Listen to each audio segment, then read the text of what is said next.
Hello, we are Living Free with Paleo. We are Scott. I'm Kim, and we bring you recipes and ideas for living a healthy life free of the top allergens. Today, Scott is going to show you how to make a staple in AIP, paleo, and keto diets, and that is bone broth.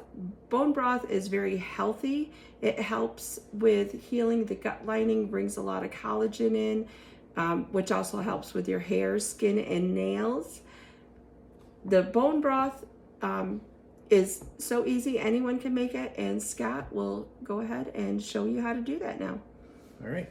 Well, here I have my trusty crock pot, and here I have a old chicken carcass that we kept from one of our rotisserie chickens that we made, and I've got the tips of chicken wings that when we made our chicken wings in the air fryer, I save these in a freezer bag, and when I get enough, I make some bone broth.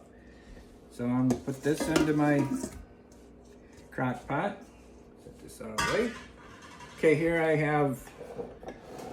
I got 3 celery stalks that I've cut into 2-inch lengths. The size isn't critical because this stuff will be strained at the end. I've got 3 smaller carrots. 2 large carrots would work well too. Cut into about the same length as the celery stalks, 1.5 inches, 2 inches. I've got 2 medium-sized onions that I cut into wedges. Again, whatever you cut it into, it will be fine because they will be cooked right down, and we'll strain that out. And here I have 5 to 6 cloves of garlic that I kind of smashed them when I took the paper off, so it kind of helps the flavor come out a little better while they're smashed. And that's about it for the veggies.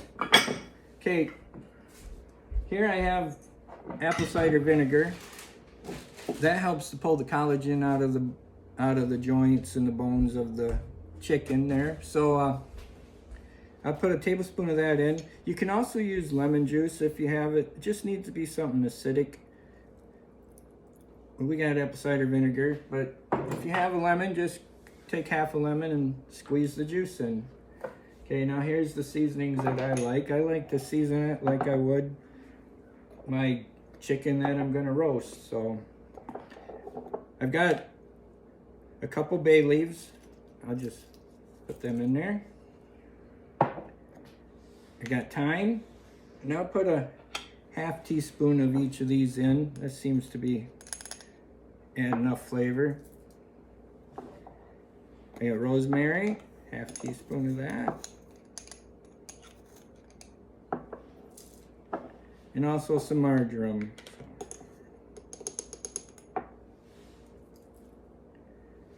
You can put this to taste or however you like. And then I've got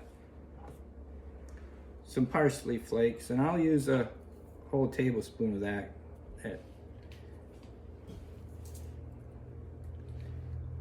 I'll get these off to the side.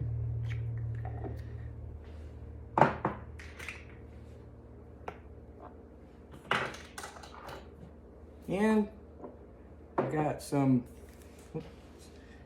sea salt here, so I use a whole teaspoon of sea salt.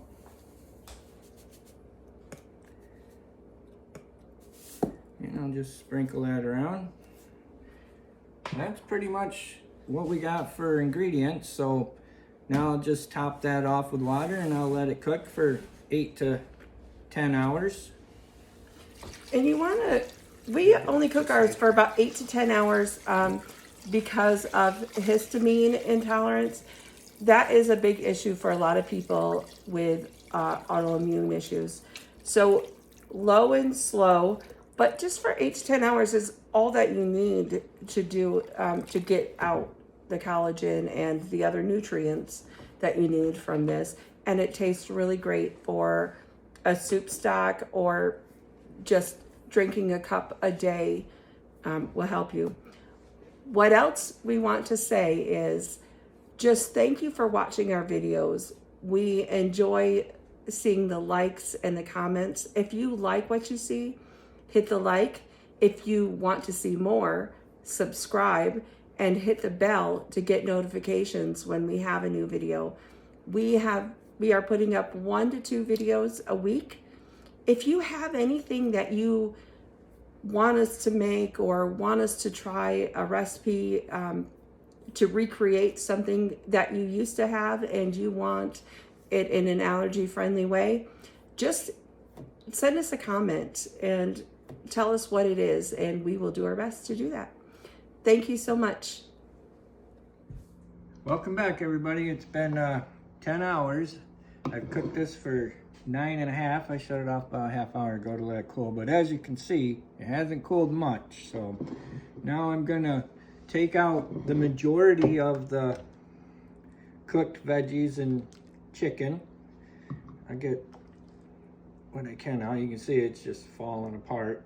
You can see the shine on top of the liquid. That's all your collagen and fat. Being a chicken, it didn't have much fat. But I was thinking, I use these wingtips, but if you don't have wingtips, if you can find chicken feet, that is the best. I've used it plenty of times.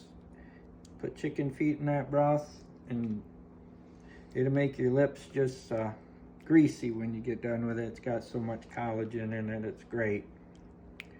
But I get a good majority of this out. Now what I don't like to let this cool on its own just for safety issues, so I like to get it cooled down. So what I did is I put a bowl with a strainer in it in some ice water, and then I'll pour this in there and let it cool for a bit, and then I'll put it into these containers and I'll just put it in the freezer with the lids off for a bit until they're good and cool. And then if I'm leaving it in the freezer, I'll throw the lid on it and leave it in the freezer. And if I'm going to put it in the fridge to use it right away, I'll put the lid on it and put it in the fridge. So that's good. I got 90% of it there. So let me grab a couple.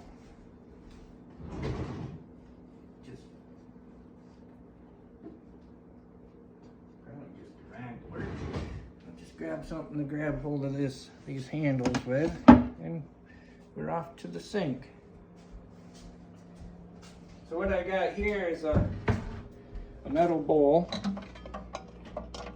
with a strainer in it and some water with ice.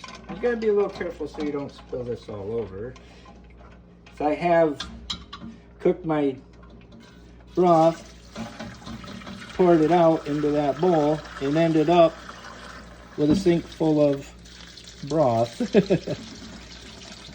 So I just pour that in there and I let that,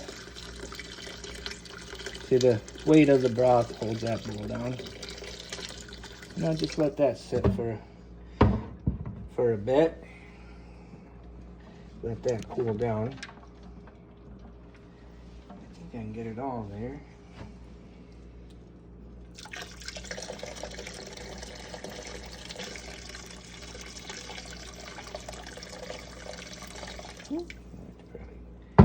Pretty good. I'm watching the edge of that bowl. I don't want to, just gotta make sure I got it good and flat. Sometimes it takes a little bit of practice. There we go. Now I'd let that cool for a few minutes. It'll melt all that ice as it heats that water up. Well, I can pull this out now, so you see. Ooh, that baby's right to the top.